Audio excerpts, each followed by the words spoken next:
Hey guys, ngayon po ay magtitapla po ako ng kape and welcome back to my channel.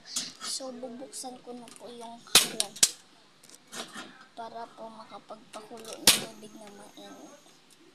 Hinaan lang po natin yung apoy.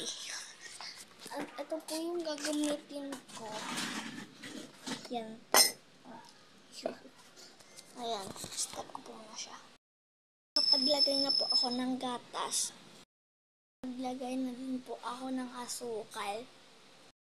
Muna ilalagay yung kape kasi po hindi ko po baka po kasi maalat. Wala yung tubig na init.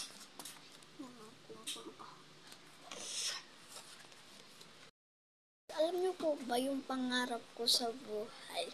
Gusto ko lang po, magdadasal po ako lagi kay Lord na sana po ay magkaroon na po ako ng maraming subscribers.